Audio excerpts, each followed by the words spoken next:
I'm here for Taurus USA, and we're talking about unsupported shooting positions. Today we're talking about the most stable of the unsupported positions, the prone unsupported position. Again, support versus unsupported means that I don't have any environmental factors that I'm using to provide additional support for the gun. The only thing that I'm using to support the rifle is myself and my contact with the planet. In the prone unsupported position, I want to try to maximize as much surface contact area with the ground as I can possibly get.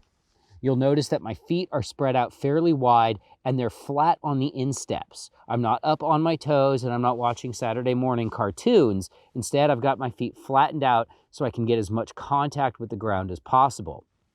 I want to get my torso as low to the ground as possible as well, so that when I'm breathing, I'm not disturbing my sight picture with the in and out breaths that I'm taking.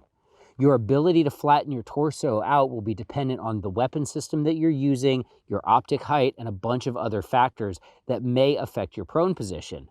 For example, I can get a lot lower using a lever action rifle than I can with the Taurus Expedition. But that doesn't mean I can't use this position effectively.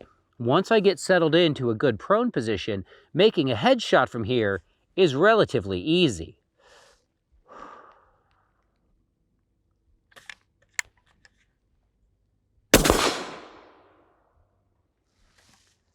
So as you can see, the prone unsupported position is extremely stable and allows you to deliver very accurate shots from an improvised position. You might use this in the field if you're dropping to the prone to take a longer range shot and you don't have a support available. And obviously, this is the most common position that you see so-called snipers in TV and movies. I can say that I very rarely use the prone position in the real world environment, but that's because, like many things, I usually bring my own supports along. Regardless of what unsupported position you're using, it's important to execute good fundamentals of marksmanship no matter what, because I can be as stable as a rock and still miss if I don't have good trigger control.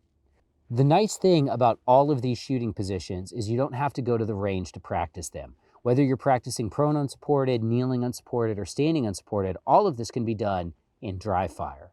No matter what you're doing, though, it is important to get out there and train.